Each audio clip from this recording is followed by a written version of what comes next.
Today's coverage is being brought to you by EBC Brakes, the official sponsor of the 2019 MotoAmerica Superbike Series. All right, here at Road America in Elkhart Lake, Wisconsin, it's time for the EBC Brakes Superbike race to get going. Here's a look at the starting grid. Tony Elias, Josh Herrin, and Cameron Beaubier lead the way. Garrett Gerloff, Cam Peterson in his best qualifying effort on a big bike to date. Matthew Schultz just outside of him, then back to row 3, JD Beach, David Anthony, Jake Lewis. Row 4, Kyle Wyman, Jake Gagne, Ducati BMW right there, and then Max Flinders just on the outside of that row, and then Sam Verderico back there on row 5. So we're going to get this race going hopefully this time, G-Dub. Yeah, in terms of top speed, Jake Gagne and that BMW have topped the list most of the weekend. Kyle Wyman and that Ducati also. Big numbers coming off of that privateer Ducati. I think those winglets on the front of that motorcycle helping out. There's the 33 middle part of your screen. You can see just below the top of the fairing those little winglets out there. That's a bit of an advantage that Kyle has over his competitors, especially when coming up over the crest of the hill here on the front straightaway. Obviously, these bikes are also being run all over the world, and Josh Brooks, who won both races earlier, about a month ago, I guess about 3 weeks ago, at Oulton Park, said there's a specific spot of that track where you come up over a rise, and he talked about how much the winglets actually really helped there. He'd never ridden a bike that had done that. So yes, for sure, like you say, Greg, I think those are something that we're seeing on a lot of different manufacturers now, especially in MotoGP. Yeah, and a lot of chatter here now that they're in MotoAmerica EBC Brakes Superbike racing. Can we add them? No, because it has to be in the the homologated stock, whatever. And can Kyle Wyman take those off? No, because that's the way it comes. That's the way it comes. The V4R comes stock. So yeah, interesting bit of technology. All right, let's get down to the third member of our broadcast team, Hannah Lopa, who has our Cycle Gear last minute report. Hi, Hannah.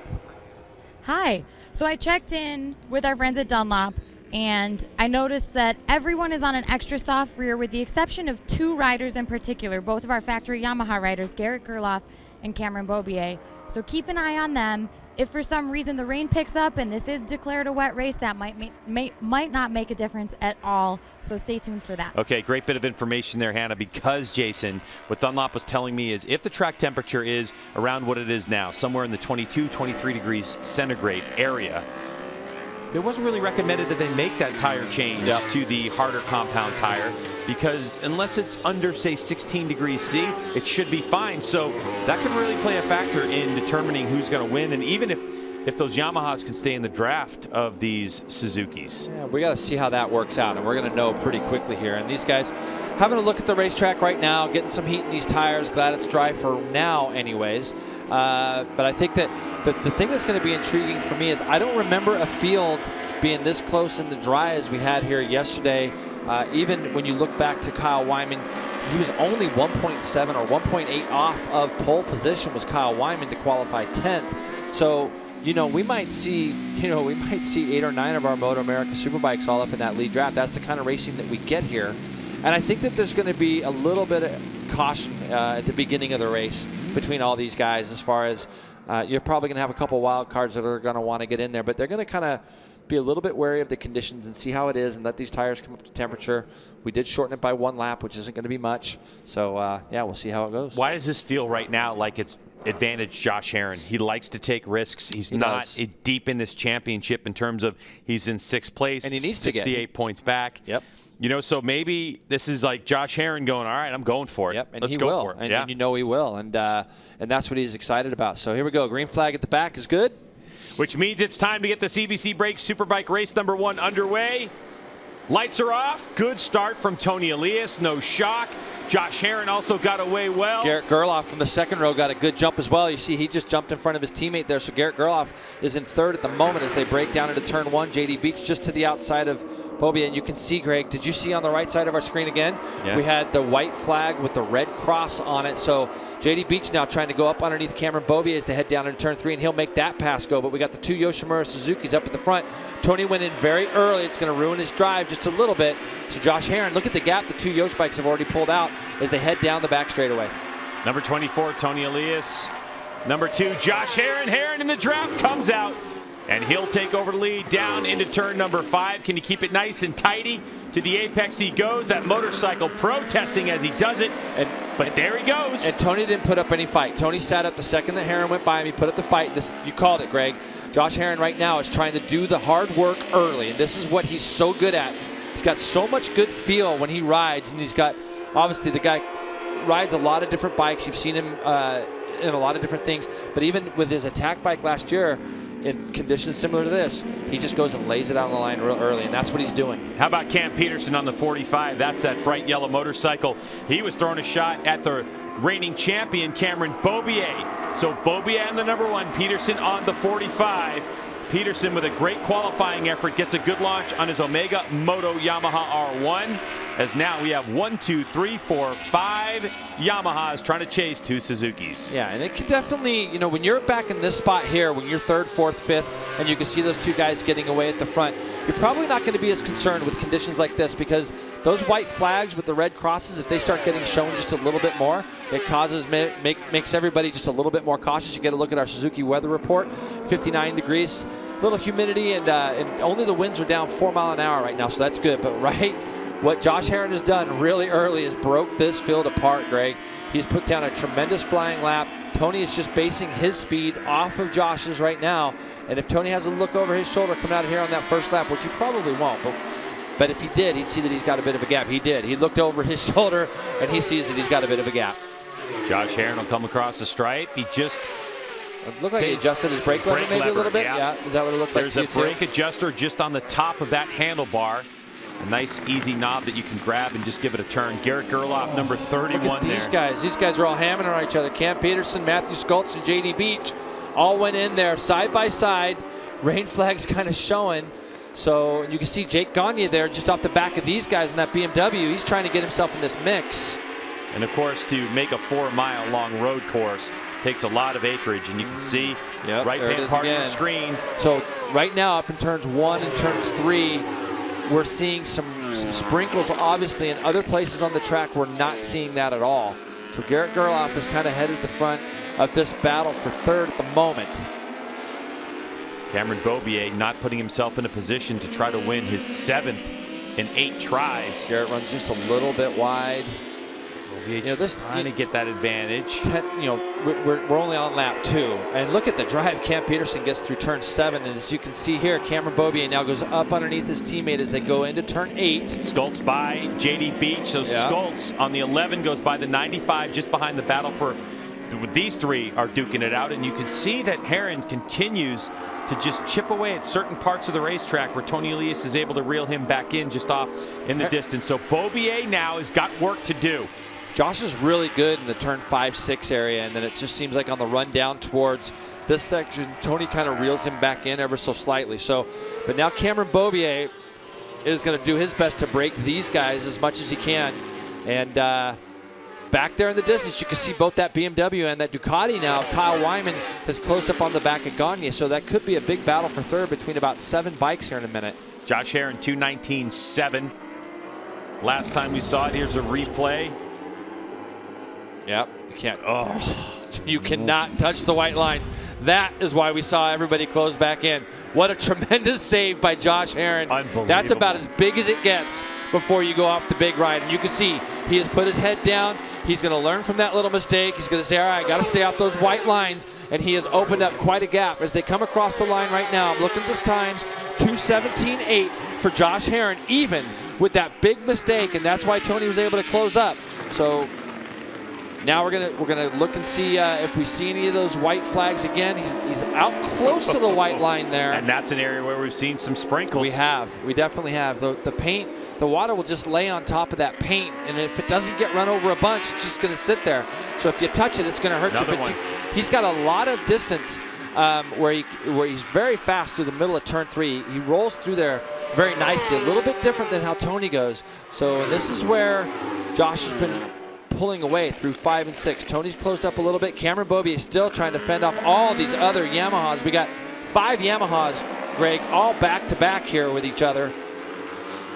Garrett Gerloff on the 31 trying to go under his teammate. Beaubier looks like he was trying to get some inroads on these Suzukis after he got by Gerloff, but Gerloff putting up quite a fight, 2:17.872. So Cameron Beaubier last time by the stripe doing identical lap time to Josh Herrin. That's not going to do it, though. You've got to go faster to reel him in. Fastest first split of the race belongs to Jake Gagne. Back there right now in 8th. You're going to get a peek of him, but he went the fastest first split. Fastest second split, Matthew Schultz. And now the fastest third split is Cameron Beaubier. So all of them are finding their feet a little bit as this group is trying to close up on those 2 Yoshimura Suzukis. Welcome to the front fight, Cam Peterson.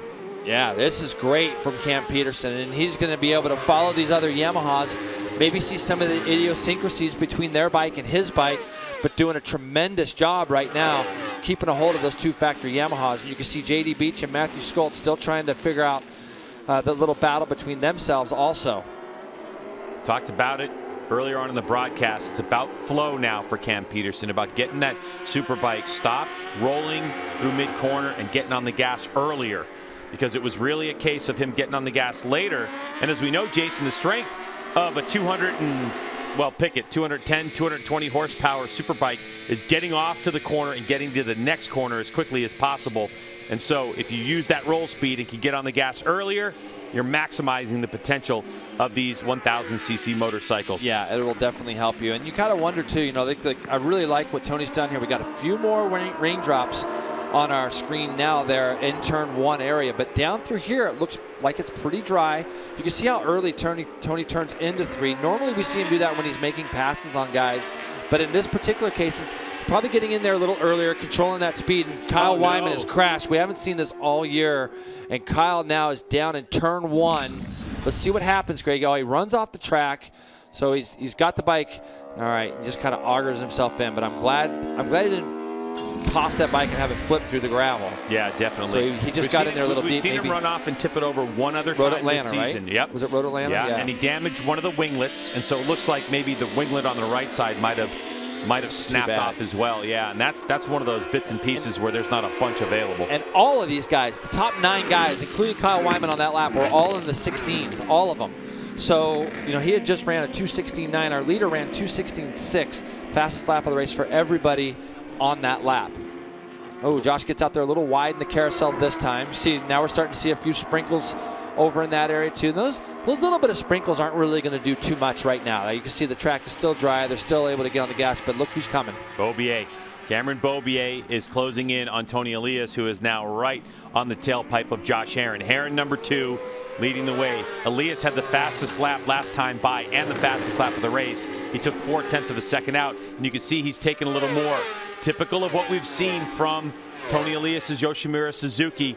It has a bit of a wiggle, bit of a wobble that they just can't seem to get rid of, and he's okay with riding it. I had a conversation with Tony about that. You can also see Tony giving himself a little bit of room. He is, isn't he? A little more berth away from those white lines.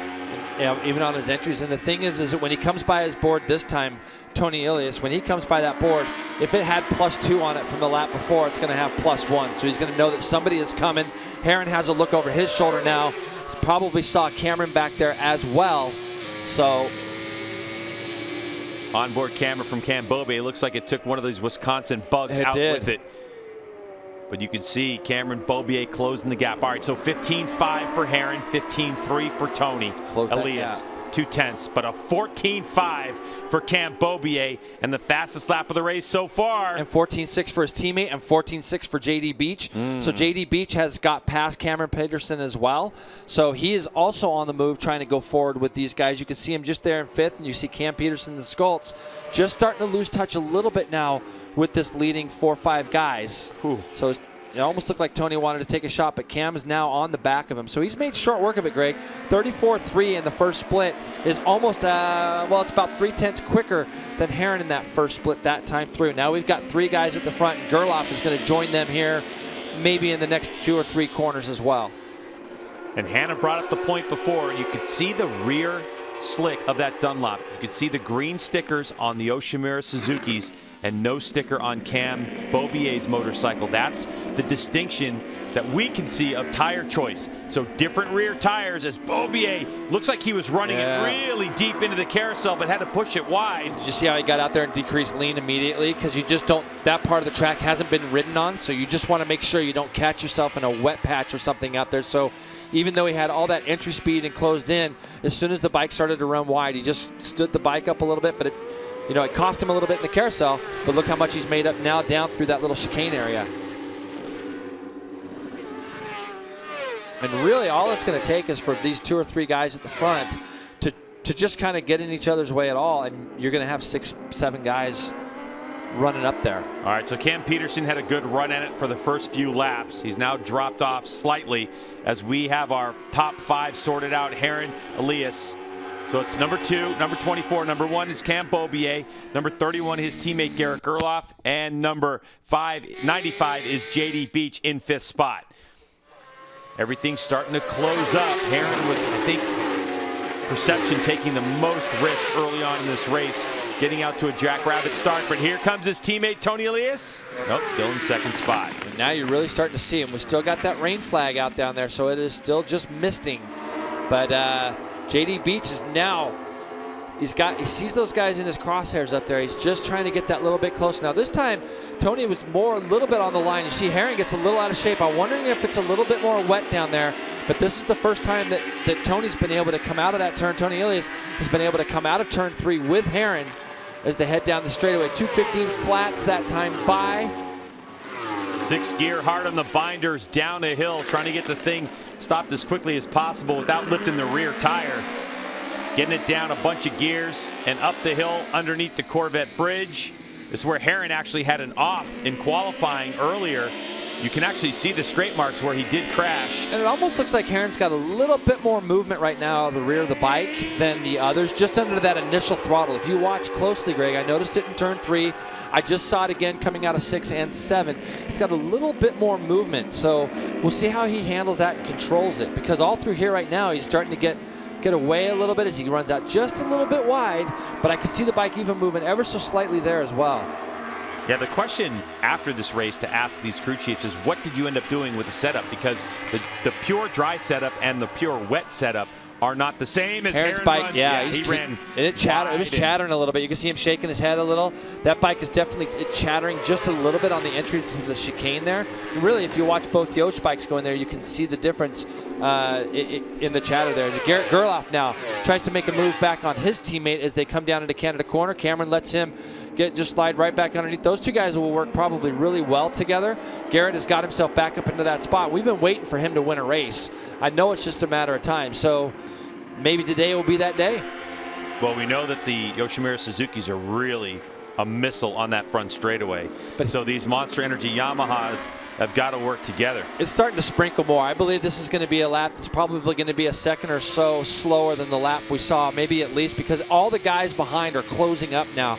I saw both Matthew Schultz and them 2:17s, Greg, that time through. So almost 2 seconds slower. And now look at it. Now we've got a battle of 7 guys up at the front. Because yeah, way more on the lens. Yeah, right way now. more on the lens. This is where it's just important to just kind of get through here the best you can. Josh Heron just pointed to the sky, the leader of the race, saying, hey, it's really starting to come down now. And oftentimes race direction will take Look some at direction. how good he just got off of that corner, though. That's what I'm saying. Yeah. Josh Heron through turn 3 is fast. So it must have just been something the lap before that just didn't give him the confidence to get out there as well and allow Tony to stay with him. Because Heron, it flies off of turn 3. See Garrett Gerloff trying to get past now. And Matthew Schultz, who we know loves the rain, he's closed right in on the back of JD Beach. Cam Peterson now is closed right up on the back of him. Or at least he's got, Cameron's got himself closer to the back of Schultz again. Now, Jason, this was declared a dry race before we got going. Yep. So it could mean if the rain continues to fall and these riders really show some protest and say, hey, we can't be doing this, that it could cause a red flag, and if they could declare it a wet race, then there's no tire changes. So there's a lot at stake right now in terms of, you know, how is this whole thing going to play out? It's not just a race anymore. It's a race against the clock. with the weather. But you brought something up pretty good earlier in one of our races, Greg. And what happens right now? What do you want to be doing when you come across start finish line? You got to be leading. Want to be leading, because if you can get 2 or 3 more laps under your belt and you're leading the race and it starts raining, they'll most likely call it in a race of 12 laps, and if you complete 10. So Cameron Beaubier has got back past Garrett Gerloff, and Garrett's on the right side of him going into Canada. Cameron Beaubier just kind of blocks that from being able to happen. Also down through here, they're a little bit more tentative down into the Canada corner. Then it looks really dry from there all the way to the last turn. Oh, sideways goes here. Was that white line again? And now he's opened the door for Tony to go through. And this can't use all that racetrack. You don't want to use it all, but now Cameron Beaubier probably got a really good drive that time on the 2 Yost bikes. We'll see if he's able to do anything with them. All these guys are together, Greg, and here we go. Josh Herrin looking to the right side of Tony as they go down into turn 1, and he's going to make that pass as they've caught San Federico. They've caught him already, Greg. Oh, man, that is so sketch. Riders everywhere in a track that can be a little bit dicey, but Tony able to slide underneath Beaubier and get right back into second spot. And look what that did for Josh, being able to make a big move like that. That's a tremendous pass for Herrin to have the foresight to see a back marker there coming up in front of him. That's part of why you want to be leading too. Yes, you're exactly right. And Garrett Gerloff has now managed to get himself back into third. I'm just glad that we didn't have any problems there. That looks dry because Gerloff running right over the paint. But see how much they close up? Josh just does all his amazing work going into 1 and 3.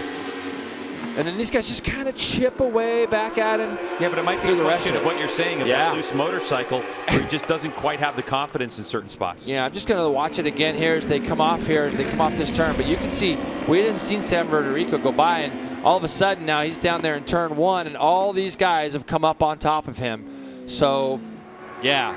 And Cameron Beaubier went to the outside. You can see Tony to the inside. And look, we got 7 guys battling at the front. What a train.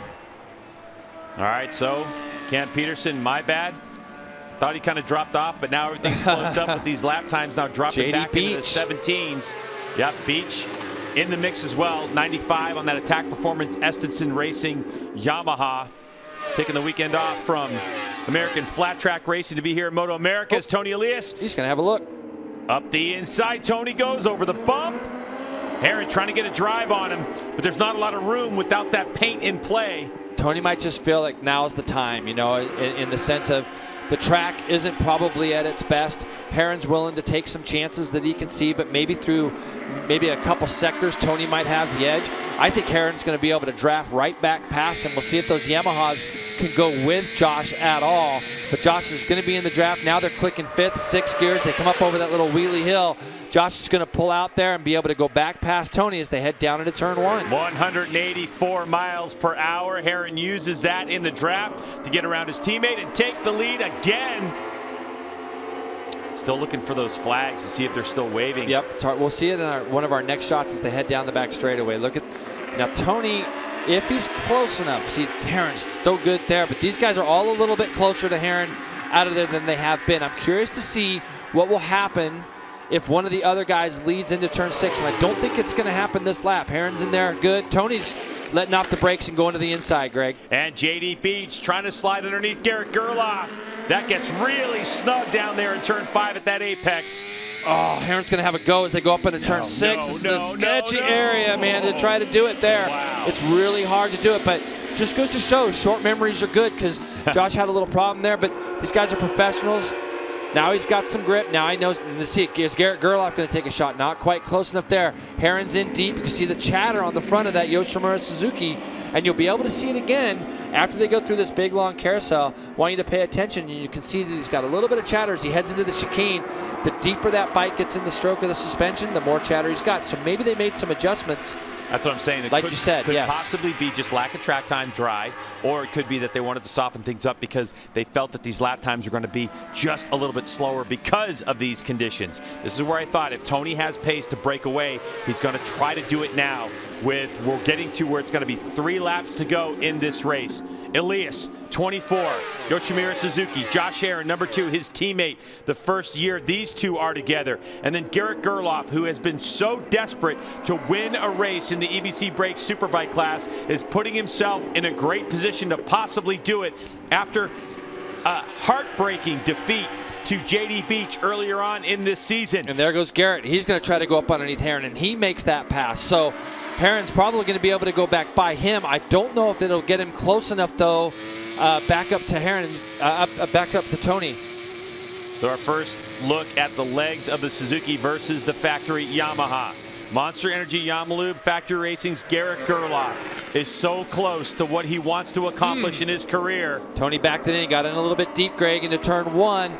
And so now this is the spot where Herrin is really good as they come down here in turn 3. Beaubier is now taking a shot at his teammate Garrett Gerloff there for 3rd. He wants to try to get in that draft if he can and do something with these guys in 5. Herrin's going to be close enough to draft back past Tony as they make this run downhill.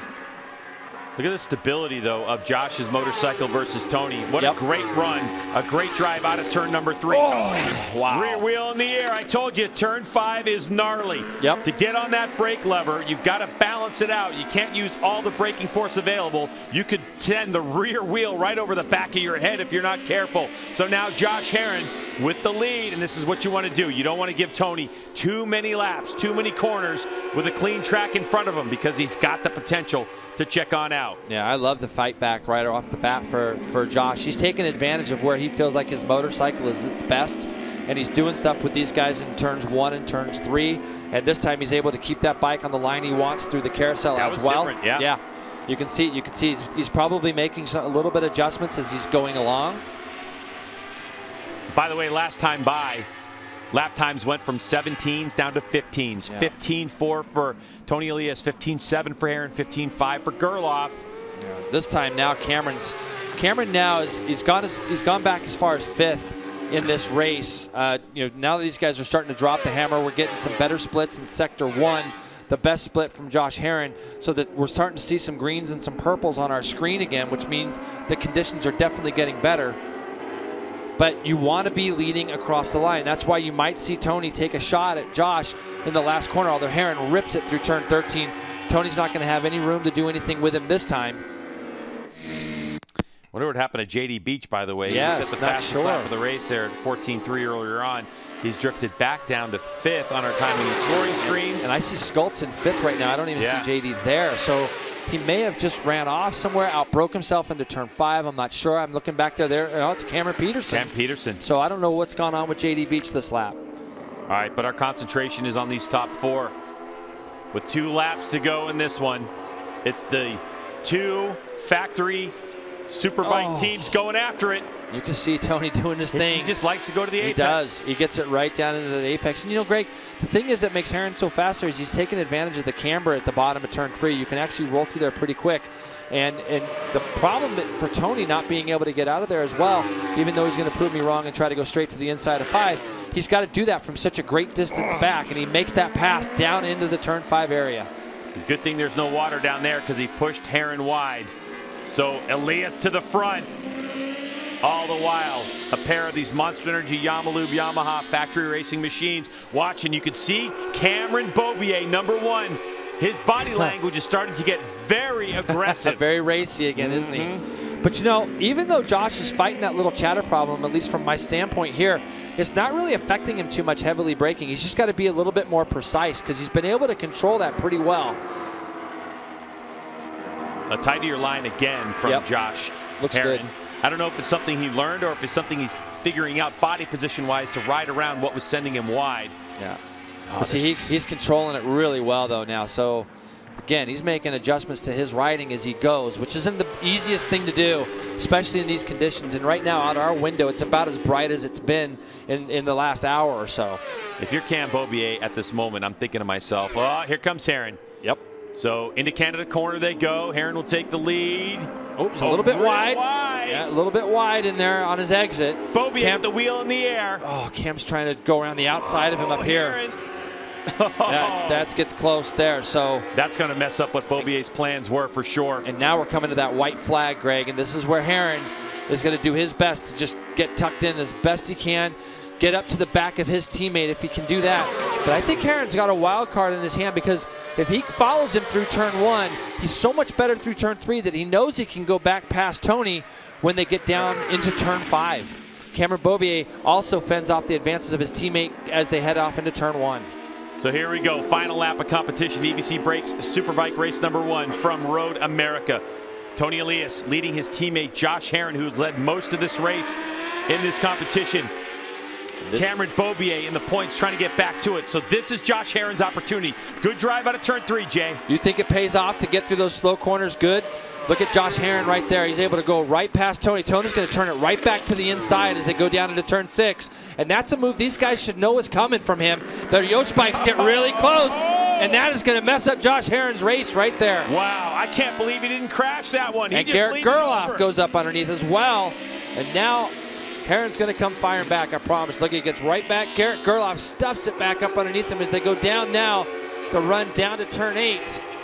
It looked like maybe Herron missed a shift on that one, just didn't get the drive. So this is it. Can Cameron Beaubier do something with Tony Elias? I mean, Jay, there's not enough racetrack left because Tony's bike is so fast. Well, Cameron's going to take a shot. You know that's going to happen. And let's not forget where we were 12 months ago when these two guys were getting ready to go off into Canada Corner. They got obviously very close on another last lap race of the race. So Cameron's just been fighting the whole time, trying to get there, trying to stay there. And I don't think he's close enough, Greg, to do anything with him here. Nah, he spun coming out of there. Tony got a great drive. So if Cameron has an opportunity, it's got to be one of two places. I don't think that the way that the Yamaha's set up at the moment that he's got an opportunity. That's Cameron going sideways into Canada Corner. Wow. And Josh Herron he tried to take the big shot at Garrett Gerloff. Wow. And wasn't going to get there. And Cameron's trying his best to try to do something with Tony in this last corner. That was his plan.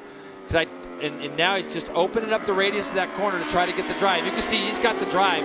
Let's see if he's got the horsepower. Cameron Beaubier behind the bubble, but Tony Elias with a crazy good drive takes Suzuki horsepower to the finish line and will win race number 1 of the EBC Brakes Superbike class here at Road America. Tremendous race. Really, really good race there. Fastest lap of the race done by Cameron Beaubier chasing Tony Elias, but Elias able to do the fastest lap of his race and Garrett Gerloff as well. What a heartbreak for Josh Herron fans. He raced his brains out, did everything he could, but it was just not enough, and he'll just be off the podium by a couple seconds. So it's Tony Elias, Cameron Beaubier, and Garrett Gerloff. And I can see this, you know, and it was only a matter of time. And I'll tell you right now, if you're going to pass Tony, you better block the inside. I don't even know. I mean, I'm saying it. I'm sure everybody can hear me saying it, but we got to block it. But that said, Josh rode a tremendous race. Tony rode a tremendous race, but you can see there's some hostilities. Herron's just reaching out to him now. He's congratulating him, so that's good. All right. And, you know, Josh is smart. He's going to know. He's got thumbs up. He knows. And these two entertain us. Okay. There you go. No, Herron knows. I mean, all right. So Tony knows, hey, look, all right, good ride, but So can't wait to hear Tony about this after the fact. All right, let's take a look at a replay here. As soon as you open the door for Tony to go down the inside on the last lap, he's going to take the shot. And, you know, the position there is what it is. And it is racing. It's racing. And there wasn't, I don't think, anything in my estimations that was necessarily bad. No, and you know going down into you know it's coming from Tony. It's turn 5. It's coming. Yeah. You know? Yeah, absolutely. One of the best places to pass in all of racing. What a great race. Margin of victory, 0.2 of a second. EBC Brakes Superbike delivers again. This time, race 1 at Road America. We had 7 bikes at the front of that race for the majority of it, and we see JD Beach did finish 7th. Did finish. So 2 or 3 laps from the end, I'm not exactly sure what happened there. But the fact that these guys, all 3 guys on the last lap, ran their fastest laps of the race, dropping the hammer, doing what they did. It's pretty close to qualifying times that we saw going into the Super Pole this morning. 2:12 were where they were at yesterday. Very, very tricky race, and a lot of strategy had to be played out. Garrett Gerloff again, so close. Did his fastest lap of the race, a 13.7, 7/10. He fought, though. That's the thing I like to see out of Garrett. And he put together a good race right where he needed to be. Yep. And he's so close. And he took advantage of guys doing what they were doing, but he held his position, and he rode hard. And What's he back? What was it? 0.7 of a second back? 7/10, yep. So that's nothing. But this is the way it runs. 2-minute 13.618. Tony Elias' fastest lap of his race. 2:13.350, fastest lap of the race for Cameron Beaubier. I mean, just to give you an idea, if we were in normal, dry, sunny conditions without the sprinkles, the race record was 2018 Josh Herron on the attack bike, a 2:11.915. So in terms of the fastest laps we've seen in the dry, we're still about 1.5 seconds off of that pace. Yeah. So we expect to see a faster overall race tomorrow. Weather's going to be a little nicer. Yeah, 62 degrees, so it'll be a little bit warmer. Sun's going to be out tomorrow. It's going to be a spectacular day here. We expect all of you race fans to come on out. And take nothing away. I mean, obviously, Josh Herron, he did the donkey work of that race. It's very, very difficult leading in these conditions because you're the first person to whatever conditions might be in front of you. You're the first person to see those white flags with the red crosses. And he pushed in the areas that he was very, very good at. So it's a bummer not to see him on the podium, but it's last lap. Well, for Tony Elias, man, his 28th win in MotoAmerica competition in his young career here. Obviously, Tony, a veteran of the sport, world champion in Moto2. He's a MotoGP race winner. His resume, long and distinguished, very impressive rider, and that was something.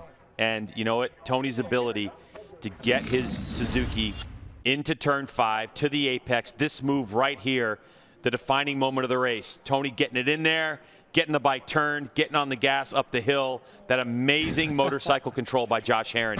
Absolutely astonishing. The fact that Josh does that is he's got so much bike control. When you get out over those white paint lines and you know it's been raining and you still do what you do there, that's good. And you can see Herron, this was the early things of it. And look at Tony. No. Look, he's going after. It's actually pretty funny to watch, too. Take a look at this graphic, by the way. Tony Elias ties Ben Spies 5th on the all-time win list for Superbike wins. Matt Mladen, of course, checked out 82. Hayes in the mix. Cameron Beaubier at 34. So, Tony Elias. All right, we're going to take a break here on FS2 coverage of MotoAmerica. On the other side, we're going to hear from Tony Elias and how his race went. Stay with us.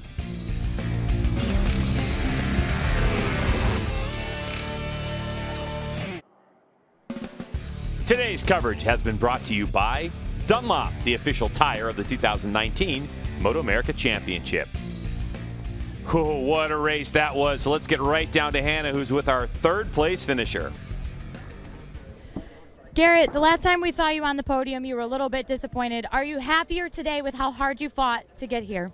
Yeah, for sure. I mean, that was an epic battle between a lot of guys, and those are always the most fun. And I had to fight for it. I had to fight to be where I'm at in third, and I gave it my all. So I couldn't be any happier, honestly. And yeah, we have a really good bike. We made some big improvements over the weekend, and can't wait to have hopefully a straightforward race tomorrow and see what happens. But super happy. A big thanks to my Yamaha Extended Services, Financial Services, Graves team, Monster Energy, Cortec Leathers, HSC helmets, CD Boots. All of the guys that support me, everybody that supports the team. I'm in a super good place right now and ready for tomorrow. So just got to give all the glory to my Lord and Savior, Jesus Christ. Thanks. Thank you, Garrett. Congratulations. Oh, he is so close. Make no mistake. The fight in Garrett Gerloff, the intensity, he's going to get it one. But you can sense there that he feels like he might have turned a corner because, like you said, he fought for that race the best he could, and he was there on the last lap. He took advantage of some guys racing each other hard, but he didn't back out. There was chances there where he could have got out of the throttle and allowed some different things to happen, but he fought. Good for Garrett Gerloff. I can't wait when he gets his first victory. It's going to be crazy. It's absolutely going to be awesome. So celebrations waiting to happen here in Victory Circle as we saw an incredible race. Let's get down to Hannah, who has our second place finisher, Cameron Beaubier. Cam, it was really close there at the end. Take us through that last lap and that battle for the lead. Yeah, I mean, well, for the whole race, really, I kept getting kind of shuffled back. JD and Garrett got in there, and it was a tough race. We were just fluctuating lap times. We get down to like 2:14s, 2:13s, and then back to like 2:17s, 2:18s when it started sprinkling. Because for whatever reason, this track surface, maybe it's just a little older or something like that. But any kind of rain, it's so slick on the slick. So yeah, all in all, I'm actually pretty happy with the second place. We were going into this race pretty nervous, just with the the different conditions there. The weather was throwing at us, and after crashing this morning, I'm happy to be second. Obviously, this is one of my favorite tracks. I always want to win here, but yeah, I'm thankful I'm safe. Thank the man above, Bell Alpine Stars, for keeping me safe. My whole team, Monster Energy, Yamalube, Yamaha, for working so hard and fixing up a crash bike for me this morning. So yeah, we'll go try to get him tomorrow. Thanks, Cam. All right, so Cam Beaubier, his win streak of 4 in a row comes to an end. Tony Elias gets his second win here in MotoAmerica competition at Road America in fine style. So good job by Cameron Beaubier, but always in the back of his head is going to be that points situation, because he just gave 5 away again, and that's going to extend Tony Elias's points lead to 29 in this championship. So I mean, the only thing you can say is like minimal damage done. Minimal damage, you're exactly right. Because yeah. all right, let's get down to Hannah with our race winner. Tony, I'm sure everyone is dying to know. Let's hear it from your side of the story. What was that battle with you and Josh? What happened there? And do you think you're going to return to the truck to an angry teammate? I don't know. At the beginning, he helped me a lot for the first 5 laps. Was a very tricky conditions. But then we start to battling, especially the last 5 laps, when we know the first one who passed in the line in case of red flag was the one who won the race. So everyone who was playing his own strategy, so he was very strong on the brakes, but me too. So he played his strategy, I play mine. What I did in the last lap, he did it before. So we are equal. I can understand he's a little bit angry. That's what he showed me when we finished the race. But I said no. It's not like this. We are playing the same game. We did the same game. We did the same things. So, okay, you can be frustrated. You finish out of the podium, I understand. But I didn't make anything wrong, so I'm playing hard. I always play like this, and I wanted to win this race, and we did it. So, very happy. Thanks my team. They working really good in every condition. We keep that consistency in the championship, so let's keep like this. And I hope, I know he's a good rider, so I hope be 1-2 on the podium. I don't care if I'm, of course I want to win, but if it's 1-2 for Suzuki, it's perfect. So let's see. Thank you, Tony. All right, so that's good. I mean, he kind of danced around it a little bit, Jason, but I think we got kind of the gist of it. Yeah, look, at the end of the day, they're teammates. They both race hard against each other, so it can happen. All right, we'll take a break here on our coverage from Road America. Don't go anywhere. There's more coming at you from Elkhart Lake, Wisconsin.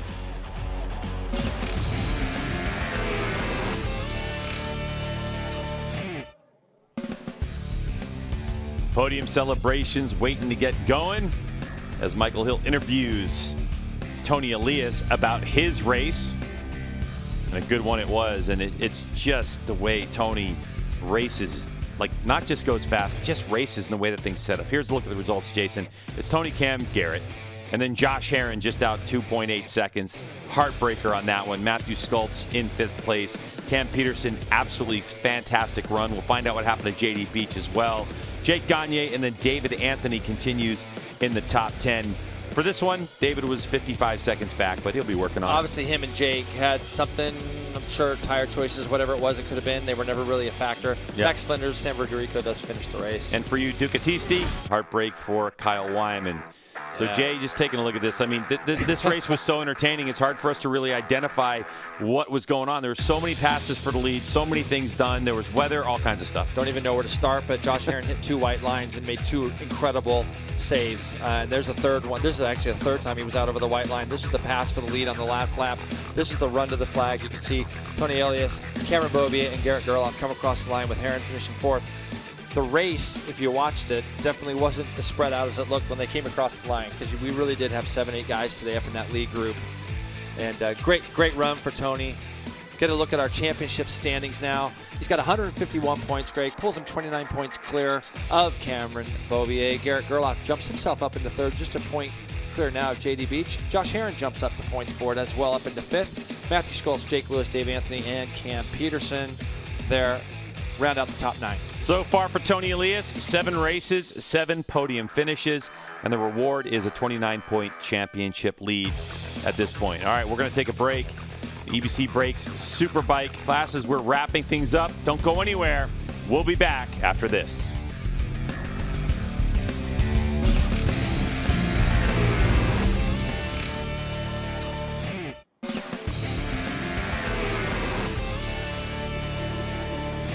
Road America always promotes spectacular racing here at the Dunlop Championship at Road America in Elkhart Lake, Wisconsin. Jason Pridmore, and it was, I think, everything we expected, don't you think? No question about that. I think that when you watch that race back and you see 7 or 8 of our guys all battling, and the conditions here were so hard today because with the mist coming on your visors, that's why we saw such a discrepancy in the lap times and so on. Tremendous race. Well, listen, I think that we have seen the coming out party possibly of Cameron Peterson. I think, Cam Peterson is a race winner in Supersport. Yep. We know that. Yep. But I think you have to be reminded sometimes of the importance of a really good qualifying effort. And I think even though Cam Peterson was able to qualify in 5th in the rain, the fact that he gets that qualifying position, he gets a good start, and he's in the mix, I can't wait to talk to him and find out what he learned in that race, because it's got to be huge. For a young rider like him and to be on the team he's on with Omega Moto, those guys have made a big step, and they've shown that they can put a bike under him that can do well. Just to be up there in that lead group and see yourself, even when you watch the playback of the race, it does a lot for your confidence. So the fact that he finished where he finished, he kept the bike upright, he did a great job in really difficult conditions. It could be a really good step for him moving forward for the rest of the year. I'm also looking forward to talking with Josh Herron to find out if he's really upset, if it's an upset that's going to bring its way into tomorrow's race, because we know when Josh Herron is fired up that he can really pull off some amazingly fast laps, And the other story, of course, is going to be the Garrett Gerloff story. Yeah. He's so close. When's it going to happen, right? When's it going to happen? Yeah. And how is it going to happen? Yeah. And post that, after I think he gets his first race win, we could see a very dangerous Garrett Gerloff. No we could see a rider. We've seen it. We've seen it in Supersport. And I think going back to Josh Herron, he deserved to be on the podium today as much as the other 3, and he rode really hard. And I think that the situation down in Turn 5 is one of those where we've seen guys continue to open the door. Not just Josh, but we've seen a bunch of people do that. You got to close it with Tony coming underneath you. You definitely don't want to miss our coverage tomorrow, because with the sun shining and it dry, things are going to be even more dicey, because with more grip here on FS2. Thank you so much for joining our coverage of MotoAmerica, the Dunlop Championship at Road America. EBC Brakes Superbike class is done and dusted for today. We look forward to seeing you tomorrow right here on FS2. For Jason and Hannah, I'm Greg White. Bye.